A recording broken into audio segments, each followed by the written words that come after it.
Good morning. हाँ जी। Next topic है हमारे पास, इसके ऊपर से ना वो चला गया। ये लिमिट पॉइंट की डेफिनेशन है अभी आपकी। Limit point of a sequence, limit point of a sequence, ये इसकी डेफिनेशन है।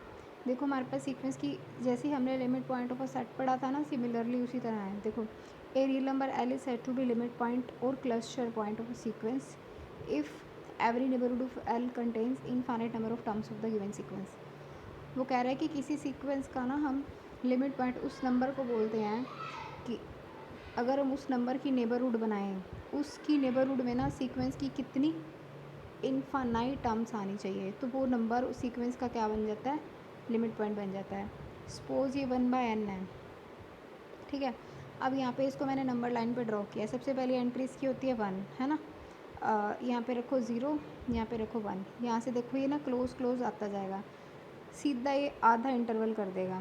फिर ये 1/3 आएगा, फिर ये 1/4 आएगा। फिर देखो अब पहला इंटरवल इतने डिस्टेंस पे था, फिर ये कम डिस्टेंस पे हुआ, फिर ये और कम। जैसे जैसे हम इसको बढ़ाते जाएंगे ना सीक्वेंस की, ये ना जाते जाते जाते जाते इसके पास बिल्कुल ऐसे, मतलब जीरो के पास पास अप्रोच करने शुरू हो जाएंगे। तो जैसे ही मैं जीरो की नेबरहुड बनाऊंगी ना, तो जीरो की नेबरहुड में इस वाली सीक्वेंस की कितनी टर्म्स आ गई, इनफाइनाइट टर्म। तो इसी को ही हम कहते हैं कि एक नंबर जीरो को हमने इस सीक्वेंस 1/n का लिमिट पॉइंट बोला। अगर हमने उसकी नेबरहुड बनाई तो उस नेबरहुड में सीक्वेंस की इनफाइनाइट टर्म्स आ गई। This is your definition of limit point. Okay, definition number 2 भी सेम है। देखो, a real number L is said to be cluster point or limit point of a sequence if epsilon greater than 0 however small and a positive integer m, there exists a positive integer k greater than m such that a k minus l is less than epsilon। अब देखो A L को हम limit point बोल रहे हैं, वो कह रहा है कि कोई हम पॉजिटिव इंटीजर लें और के उससे बड़ा लें। मतलब सीक्वेंस की टर्म्स के लिए इसने के बोल दिया है। मतलब एम के बाद जो सीक्वेंस की टर्म आएंगी ना, मतलब A M plus 1, A M plus 2, A M plus 3, so उनके लिए इन सारी टर्म्स का डिस्टेंस एल से एप्सिलॉन से लेस हो जाए, मतलब कि नेग्लिजिबल हो जाए, जीरो के इक्वल आ जाए। तो इसका मतलब कि इस ना एम के बाद जितनी भी सीक्वेंस की हमारी टर्म्स आ रही हैं, मतलब इस मान लो यहाँ पे एम पड़ा है, इसके बाद हमारी यहाँ पे जितनी भी सीक्वेंस की टर्म्स आ रही है, उसका डिस्टेंस उस लिमिट पॉइंट से, मान लो यहाँ पे आपका लिमिट पॉइंट पड़ा है, ये क्या हो रहा है, एप्सिलॉन से लेस आ रहा है, मतलब कि ऑलमोस्ट जीरो को अप्रोच कर रहा है, नेग्लिजिबल डिस्टेंस आ रहा है ना। तो ये हमारा क्या बन जाता है, हमारा लिमिट पॉइंट बन जाता है। This definition and this definition are equivalent, जो ऊपर पड़ी थी। जो आपको इजी लगे आप उसके अकॉर्डिंग कर सकते हो। नेक्स्ट है, देखो हमारा रिमार्क्स हैं। Real number L is not a limit point. Not a limit point के लिए हम ये दिखा दें कि अगर एल जो हम जिसको नेबरहुड लिमिट पॉइंट बोल रहे हैं, उसकी नेबरहुड में ना फाइनाइट टर्म्स ऑफ सीक्वेंस आ रही है, सिर्फ फाइनाइट, मतलब हम उसको काउंट कर पा रहे हैं, तो हमारा क्या बनता है, लिमिट पॉइंट नहीं बनता। उसके बाद लिमिट और लिमिट पॉइंट के बीच में डिफरेंस क्या है। देखो, लिमिट भी पढ़ी है ना हमने और लिमिट पॉइंट भी पढ़े हैं। अब एक चीज़ देखो, आप ये वाला एग्जांपल कंसीडर करो, -1⁴n, इसके ना दो लिमिट पॉइंट आते हैं, ये और जे। बट हमने बोला था इसकी लिमिट एग्जिस्ट नहीं करती है ना। तो ये डिफरेंट चीज़ें हैं, लिमिट पॉइंट एंड लिमिट। देखो, difference between limit of a sequence and limit point. Real number L is called the limit of sequences. Every neighborhood of L contains infinite terms of the sequence except first finite number of terms, है ना। क्या कह रहा है, the real number L is the limit of sequence if every neighbourhood of L, मतलब उस number को हम लिमिट पॉइंट बोलते हैं अगर उसकी जो नेबरहुड है वो सीक्वेंस की इनफाइनाइट टर्म्स को कंटेन कर रही है, पहले कुछ फाइनाइट टर्म को छोड़ के, क्योंकि इसमें भी हम ये लगाते हैं ना n greater than equal to m। उसके बाद real number L is called the limit point. Limit point कब बोलते हैं, if every neighbourhood of L contains infinite terms of sequence, की जो नेबरहुड है ना लिमिट पॉइंट की, वो infinite terms of sequence contain करी है और इनफाइनाइट टर्म्स ही बाहर रह गई हैं। देखो, if every neighbourhood of L contains infinite many terms of sequence and infinite number of terms of the sequence may lie outside the neighbourhood, और जो इनफाइनाइट टर्म्स हैं वो सीक्वेंस के बाहर हैं, ठीक है। तो hence limit of a sequence is a limit point of the sequence but limit point of the sequence may not be limit point. देखो, पता है क्या बात कर रहा है ये कहने की कोशिश कर रहा है कि अगर हम लिमिट पॉइंट बनाते हैं तो उसके नेबरहुड में ना सीक्वेंस की इनफाइनाइट टर्म्स आ जाती हैं। ये हमने लिमिट पॉइंट की बात की, लिमिट की बात की, सॉरी। लिमिट सीक्वेंस की इनफाइनाइट टर्म्स इसके अंदर आ गई सारी, मतलब ऑलमोस्ट इसके अंदर कवर हो गई है। लेकिन अगर हम बात करते हैं लिमिट पॉइंट की, तो उसमें क्या कहते हैं, सीक्वेंस की इनफाइनाइट टर्म्स तो इसके अंदर आई, बट इनफाइनाइट टर्म्स क्या रहेगी, बाहर रहेगी। अब जो बाहर रह गई हैं, देखो इसमें जो इनफाइनाइट टर्म्स बाहर रह गई हैं, हो सकता है मेरा कोई दूसरा लिमिट पॉइंट निकल आए, मैं उसको सेंटर मान के एक नेबरहुड बना दूँ, तो उसमें भी सीक्वेंस की इनफाइनाइट नंबर ऑफ टर्म्स, इसमें ना सिर्फ बाहर जो रह जाते हैं ना, वो सिर्फ फाइनाइट टर्म्स रह जाती हैं, ये वाली फर्स्ट फाइनाइट टर्म्स लिमिट के केस में। लेकिन लिमिट पॉइंट के केस में ना इनफाइनाइट टर्म्स अंदर आएंगी, इनफाइनाइट टर्म्स बाहर आ जाएंगी। तो लिमिट पॉइंट सीक्वेंस के मोर देन वन से ज़्यादा हो सकते हैं, ठीक है। लेकिन जो लिमिट है वो क्या होती है, यूनिक होती है। इसीलिए तो देखो ये वाला एग्जांपल हमारा वेरीफाइड है। अब इसके दो लिमिट पॉइंट आ रहे हैं, मतलब अगर मैंने -1 को नेबरहुड बना के कोई वो ड्रॉ किया ना, तो इनफाइनाइट टर्म्स तो यहाँ आ गई। फिर एक बार मैंने 1 की नेबरहुड ड्रॉ कर दी, इसकी भी इनफाइनाइट टर्म्स आ गई। अब इसकी तो लिमिट एग्जिस्ट नहीं करती। तो जो हमारे पास हमने क्या बोला कि जो लिमिट ऑफ ए सीक्वेंस है ना, वो तो लिमिट पॉइंट ऑफ सीक्वेंस होता है, बट जो लिमिट पॉइंट होता है वो लिमिट नहीं होती। ये चीज़ ध्यान में रखना, ठीक है। उसके बाद नेक्स्ट है हमारे पास remark, every limit sequence is also limit point of the sequence but converge is not true. For example ये देखो, अब इसके लिमिट पॉइंट 3 आ रहे हैं, बट इसकी लिमिट नहीं एग्जिस्ट करती। लिमिट एग्जिस्ट करने के लिए इसको यूनिक होना चाहिए। If the value of only finite number of terms are same then the limit point of the sequence. अगर देखो फाइनाइट नंबर ऑफ टर्म्स की वैल्यू सेम आ रही है, then the limit point of the sequence and the range set are same, ठीक है। अब range set में क्या लिमिट जा रही है, 3 ही तो जा रहे हैं, 0 1 2। इसका लिमिट पॉइंट भी यही रेंज सेट का, और सीक्वेंस का भी यही, ठीक है। उसके बाद नेक्स्ट रिमार्क है हमारे पास, ये देखो 2 लिमिट पॉइंट आ रहे हैं बट इसकी लिमिट एग्जिस्ट नहीं कर रही। 2 लिमिट पॉइंट आ रहे हैं, लिमिट एग्जिस्ट नहीं कर रही। 0 0 0 0 लिमिट पॉइंट 0 है, ठीक है। None of the sequence has limit point, ये तो सारी डाइवर्ज कर रही हैं, कोई इन्फिनिटी को जा रही है, कोई माइनस इन्फिनिटी को जा रही है ना। नेक्स्ट थ्योरम है, limit N tends to infinity is equal to L is unique limit point of the sequence. देखो लिमिट यूनिक होनी चाहिए। अगर ये इसकी एल है ना, देखो वो कह रहा है कि अगर सीक्वेंस की लिमिट एल है ना, तो उस जो एल है ना वो उसका यूनिक लिमिट पॉइंट हुए सीक्वेंस का। देखो हमने लिया a N is equal to l, इसकी हमने लिमिट ले ली है l, then for epsilon greater than 0 ये डेफिनेशन लगा दी हमने, this is limit mod of a N minus l is less than epsilon for all N greater than equal to m. That means ये इसकी definition खोल दी modulus की, l minus epsilon is less than A N is less than L plus epsilon for all N greater than equal to M.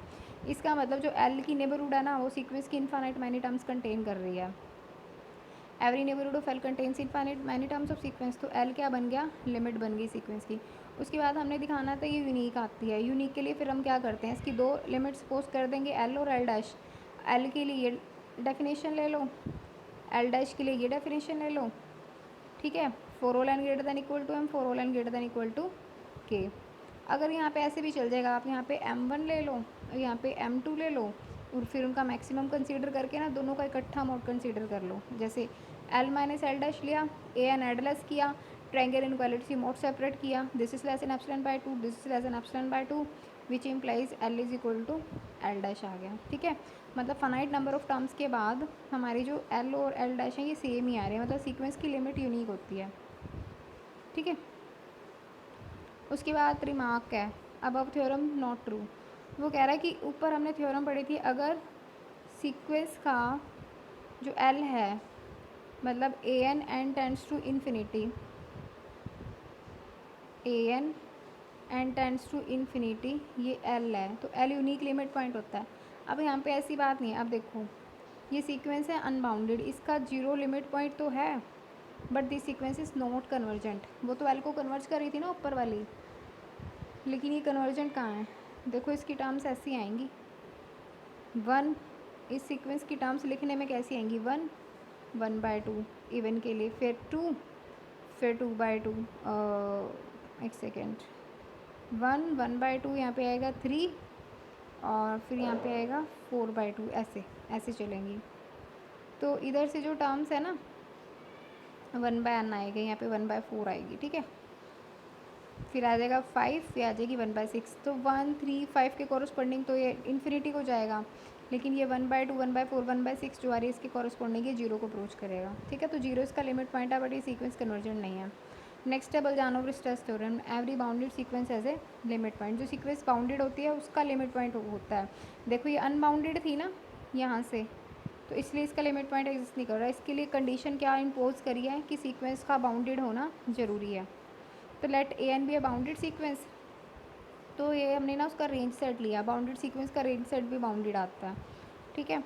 तो case 1, अगर S finite, अगर जो range set है वो फनाइट आएगा। In this case there exist at least one member of s l so that a N is equal to l for infinity values of n. इस case में जैसे देखो हमने ये सीक्वेंस ली 0 1 0 1 0 1। अब सीक्वेंस में इनफाइनाइट टर्म्स पड़ी हैं, लेकिन इसका रेंज सेट कैसा है, बाउंडेड है, फनाइट है। तो अगर रेंज सेट फनाइट है तो यही जो है ना ये लिमिट पॉइंट बन जाते हैं इसके, ठीक है।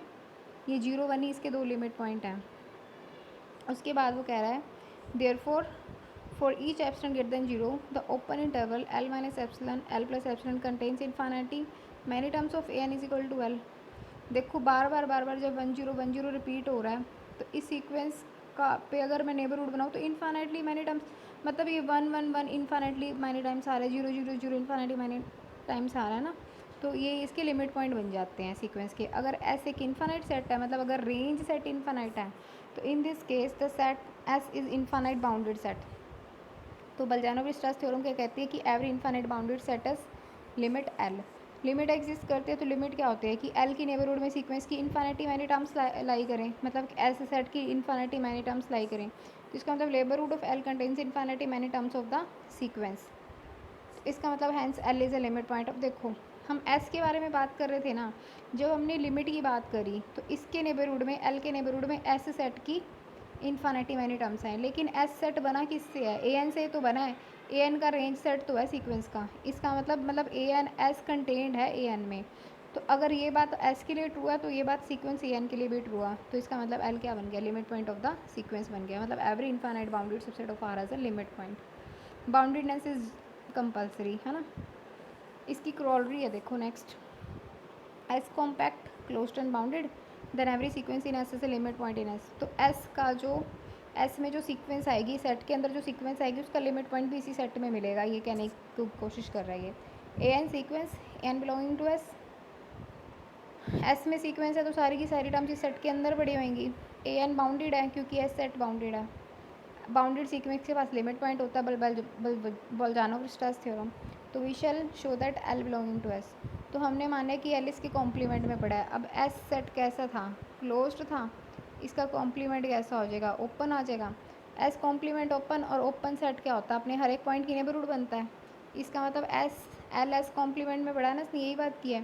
तो इसका मतलब ये जो एस कॉम्प्लीमेंट है ना, नेबरहुड है एल की, और एस कॉम्प्लीमेंट एल की नेबरहुड है, लेकिन ये तो एल उसकी कोई टर्म ही नहीं कंटेन कर रहा है। And contain non term of the sequence and, क्योंकि जो एल तो एस में पड़ा हुआ था, एस कॉम्प्लीमेंट को हमने इसका नेबरहुड बना दिया। अब हम बोल रहे हैं कि L belonging to S complement, लेकिन इसमें तो सीक्वेंस की कोई टर्म बिलोंग ही नहीं करती कॉम्प्लीमेंट में। तो इसका मतलब इसी से contradiction to the fact that L is a limit point. इसका मतलब L does not belonging to S complement which implies L belonging to S complement. Similarly ये रिमार्क्स हैं, ये unbounded sequence no limit point, this is your unbounded sequence और 1 इसका limit point आएगा, क्योंकि बाकी तो ऐसे जाएगी 2 4 6 8 10 इन्फिनिटी जाएगी। 1 बार बार रिपीट हो रहा तो उसका लिमिट पॉइंट बन जाएगा। और इसके बाद given example of a bounded sequence जिसके 2 लिमिट पॉइंट हों। गिवन एग्जांपल ऑफ बाउंडेड जिसके 3 लिमिट पॉइंट हों। 135 135 ठीक है, ऐसे भी आ सकता है, या फिर ऐसे भी सीक्वेंस बन सकती है एक 3 लिमिट पॉइंट वाली। ये देखो 1 + 1/n, 2 + 1/n, 3 + 1/n।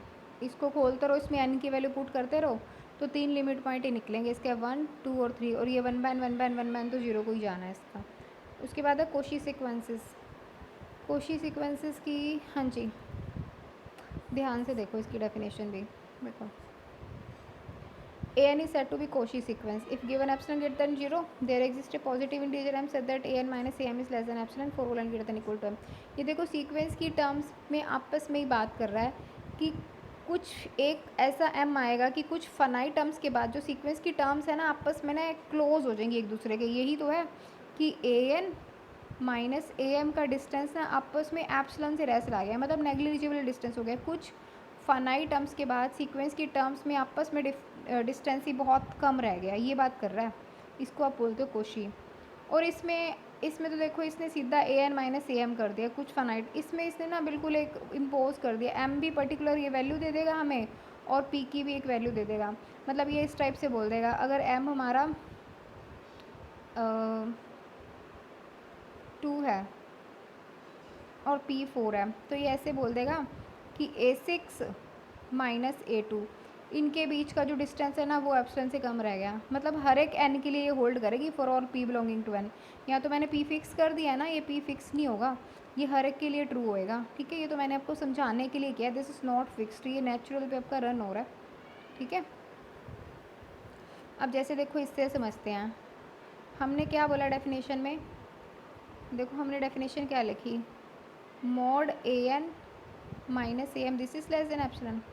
ये 1/n सीक्वेंस ली, यहाँ पे A20 1/20 आएगी। A21 देखो A21 का ये 20 से डिस्टेंस 1/420, फिर ये डिस्टेंस इसको सॉल्व करना आपने, ये 2/420 देखना, ये डिस्टेंस ना कम होता जा रहा है, ये बड़ा है फिर ये लेस होता जा रहा है, फिर ये और लेस हो जाएगा। देखो 23 और 20 का डिस्टेंस कितना आ रहा है, 3 बाय दिस 120 का डिस्टेंस 1/25 1020 का डिस्टेंस। मतलब कि अगर हम m को 20 ले लें तो a N minus A M का डिस्टेंस कितना रह गया, 1/20 से लेस रह गया। और 1/20 तो बहुत स्मॉल होता है ना। तो कुछ फाइनाइट टर्म्स के बाद, फाइनाइट टर्म्स ऑफ स्टेप्स के बाद A N minus A M का डिस्टेंस एप्सिलॉन से लेस रह गया। तो ये हमारी क्या होती है, अब सीक्वेंस की टर्म्स है ना वो आपस में सो क्लोज हो रही हैं कि उनका डिस्टेंस एप्सिलॉन से भी कम रह रहा है। तो ये आपकी होती है कोशी सीक्वेंसेस। उसके बाद रिमार्क है, ए sequence a n is Cauchy if epsilon greater than 0 we can find a term a m. हम एक ऐसी टर्म फाइंड आउट कर सकें such that the difference between any terms of the sequence after this term is less than epsilon. मतलब वही है कि जो a N minus A m is less than epsilon की बात कर रहा है ना, कि हम एक ये वाली टर्म फाइंड आउट कर सकें सो दैट इस एम के, हम ये लिखते हैं ना for all and greater than equal term, इस एम के बाद जो सीक्वेंस की टर्म्स आएंगी उनका आपस में डिफरेंस एप्सिलॉन से लेस रह जाए, ये चीज़ कहता है ये। This is a Cauchy sequence 1/n।